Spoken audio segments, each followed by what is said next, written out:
Vous avez appris sur les vidéos précédentes à construire un bilan fonctionnel de l'entreprise et également à calculer la trésorerie nette qui résulte en fait de son fonds de roulement net global et de son BFR. On va maintenant affiner l'analyse en calculant des ratios qu'il sera utile de comparer année après année et de comparer par rapport au secteur. Et on va apprendre comment rédiger une analyse du bilan fonctionnel et on va apprendre à formuler des recommandations pour l'entreprise pour améliorer sa trésorerie. Pour réaliser l'analyse du bilan fonctionnel, l'entreprise, en complément du calcul de son fonds de roulement, de son BFR et de sa trésorerie, calcule des ratios. Les ratios, c'est quoi? C'est le rapport entre deux grandeurs caractéristiques. Autrement dit, il y a un numérateur et un dénominateur. L'intérêt du ratio, c'est qu'il permet de faire une mesure synthétique de la structure financière et des performances de l'entreprise. Il va nous permettre d'analyser l'évolution dans le temps de la structure financière et de la situation financière. Et il va permettre également de faire des comparaisons de la situation financière de l'entreprise avec des entreprises du même secteur d'activité.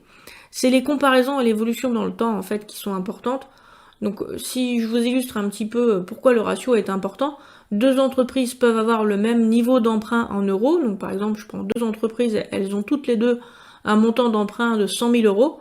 Mais si dans le même temps, il y a une entreprise qui a 100 000 euros de fonds propres et l'autre qui en a 200 000 euros, eh bien forcément, il y a une entreprise qui est plus endettée que l'autre. Donc c'est pour ça que c'est important de calculer des ratios, et donc je vais vous apprendre à calculer des ratios de structure financière et des ratios d'écoulement. On commence par les ratios qui analysent la structure de financement de l'entreprise. Le premier ratio, le plus simple, c'est un ratio de financement structurel. Il fait simplement le rapport entre les ressources stables et les emplois stables. Donc l'idée, c'est que les ressources stables doivent être suffisantes pour financer les emplois stables. Donc ce ratio doit, si possible, être supérieur à 1. Plus il est supérieur à 1, mieux c'est pour l'entreprise. Mieux que le ratio de financement structurel, il apporte un petit peu plus d'informations, c'est le ratio de couverture des capitaux investis. Il se construit sensiblement de la même façon, mais au lieu de vérifier que les ressources stables financent simplement les emplois stables, l'idée c'est de vérifier que les ressources stables sont suffisantes pour financer et les emplois stables, c'est-à-dire les investissements, et le BFRE, donc le besoin de financement lié à l'activité courante de l'entreprise. Eh bien, ce ratio, si possible, doit également être supérieur à 1. S'il est inférieur à 1, eh bien, il est probable qu'une partie du besoin en fonds de roulement d'exploitation soit financée par des concours bancaires, c'est-à-dire en gros des découvertes bancaires. Et ça, c'est plutôt signe d'un mauvais équilibre financier. Mais cette règle doit cependant être nuancée en fonction de la situation précise de l'entreprise, puisque dans certains secteurs d'activité, eh bien, il est d'usage d'avoir des ressources stables qui vont être plutôt fortes ou un petit peu moins fortes du fait des besoins qui sont liés au cycle d'exploitation.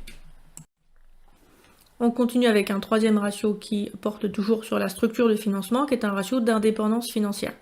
Donc l'idée, c'est de vérifier que l'entreprise n'est pas trop endettée, parce que si elle est trop endettée, eh bien cela va s'accompagner de dépenses annuelles fixes, parce qu'elle va devoir rembourser les emprunts, c'est ce qu'on appelle l'amortissement de l'emprunt, où elle rembourse le capital emprunté, mais en plus du capital emprunté, elle doit rembourser des intérêts.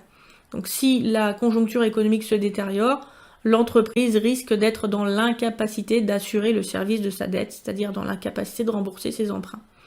Les ressources qui sont apportées par les capitaux propres de l'entreprise n'ont pas cet inconvénient, puisqu'il ne faut pas les rembourser, c'est le capital de l'entreprise, et il ne faut pas forcément les rémunérer toujours, puisque le versement de dividendes est facultatif.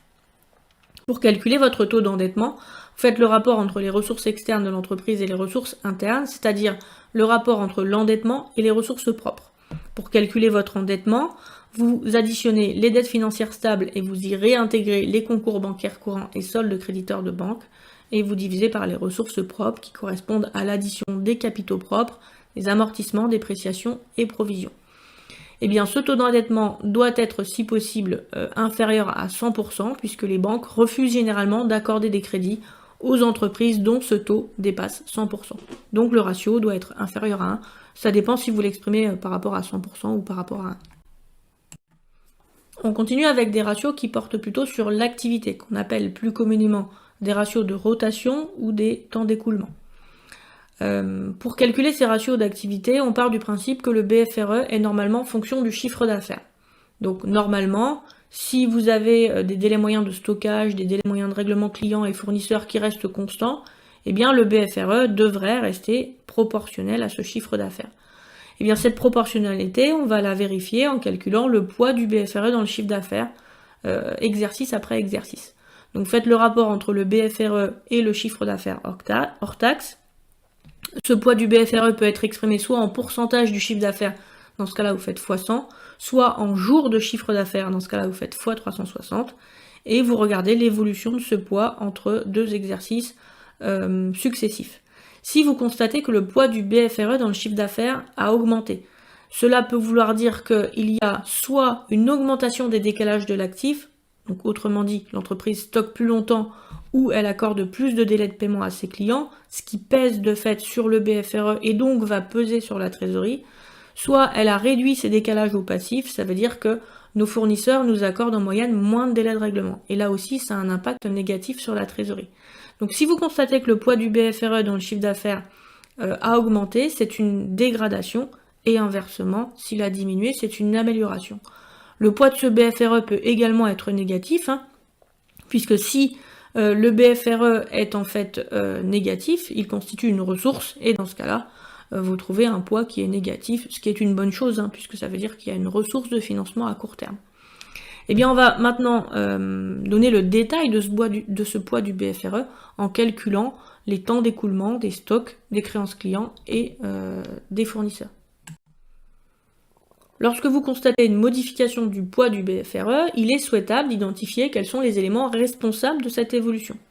Eh bien, les délais indiqués par les ratios de rotation que l'on va apprendre à calculer, qui sont appelés également ratios de temps d'écoulement, vont répondre à cette question. Un ratio de temps d'écoulement précise en fait la durée pendant laquelle un flux réel de matière, de créances ou de dettes est resté immobilisé dans l'entreprise. Il se construit toujours de la même façon. Vous allez mettre au numérateur le poste du bilan que vous voulez mesurer, les stocks, les créances ou les dettes, et au dénominateur, vous allez faire apparaître le flux qui a alimenté le poste du numérateur. Et vous allez comprendre comment on construit ces ratios. Prenons par exemple le délai moyen de stockage des marchandises. Vous voulez mesurer le délai moyen pendant lequel le stock de marchandises est resté immobilisé pendant l'entreprise. Vous allez construire votre ratio en mettant au numérateur le poste du bilan qui est concerné par le ratio, à savoir le stock de marchandises, et au dénominateur, vous allez faire apparaître le flux qui a alimenté le poste du numérateur. Qu'est-ce que ça veut dire? Ça veut dire que vous vous demandez, mais dans mon entreprise, si j'ai des stocks de marchandises, qu'est-ce qui s'est passé avant pour que j'ai des stocks? Je vous ai mis un petit schéma où je vous ai mis un petit stock. Qu'est-ce qui rentre dans les stocks de marchandises? Pensez à vos cours de calcul de coûts. Eh bien, ce qui alimente les stocks de marchandises, ce sont les achats de marchandises. Donc au dénominateur, vous ferez apparaître le coût d'achat des marchandises de l'entreprise. On multiplie par 360 pour avoir une évaluation en jours. On fait la même chose pour le temps de stockage des produits finis. Réfléchissez à ce qu'on va mettre au numérateur et à ce qu'on va mettre au dénominateur. Eh bien, au numérateur, on fera apparaître le stock de produits finis et au dénominateur, on va faire apparaître le flux qui permet d'alimenter le stock de produits finis. Pensez à vos cours de calcul de coûts. Qu'est-ce qui rentre dans les stocks de produits finis? Ça sort d'où, là, la petite flèche bleue? Eh bien, c'est la production qui alimente le stock de produits finis. Le temps de stockage des produits finis est donc le rapport entre les stocks de produits finis et le coût annuel de production des produits finis, tout ça multiplié par 360 pour avoir une évaluation en jours.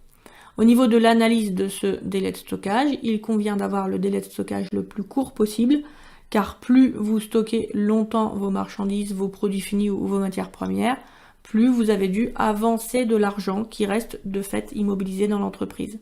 Donc plus vous avez un délai de stockage important, plus cela pèse sur votre BFR et donc sur votre trésorerie. On continue avec le délai de règlement des clients. Donc au numérateur, je vais faire apparaître ce que me doivent les clients, à savoir les créances clients moins le montant des avances et acomptes reçus, puisque lors de commande, ils ont pu déjà me verser de l'argent. Et au dénominateur, je fais apparaître le flux qui a alimenté le poste qu'il y a au numérateur. Si j'ai des créances clients, c'est que j'ai fait quelle opération en amont? Eh bien, c'est que j'ai vendu. Ce sont les ventes, en effet, qui font que l'on a des créances clients. Donc je vais diviser mon numérateur par le chiffre d'affaires que je mets en TTC, car les créances clients sont elles-mêmes exprimées en TTC. Donc ce ratio exprime en jours le délai moyen de paiement des clients et illustre la politique commerciale et la gestion des clients de l'entreprise. Plus les clients payent rapidement, moins le BFR est important et mieux c'est pour la trésorerie. En effet, il convient d'essayer de faire payer ses clients le plus rapidement possible. On termine enfin avec le délai de règlement des fournisseurs. Au numérateur, je mets ce que je dois à mes fournisseurs, à savoir le montant des dettes fournisseurs, moins les avancées à compte que j'ai éventuellement versées lors des commandes. Et au dénominateur, je mets le flux qui a alimenté le poste du numérateur. Si j'ai des dettes fournisseurs, c'est que j'ai fait quoi auprès de mes fournisseurs? Eh bien, c'est que j'ai fait des achats. J'ai des dettes fournisseurs car j'ai acheté auprès de mes fournisseurs. Donc au dénominateur, je vais faire apparaître l'ensemble de mes achats et de mes charges externes, puisque les charges externes correspondent également à des achats auprès de fournisseurs, mais auprès de fournisseurs de services. J'exprime tout cela également TTC.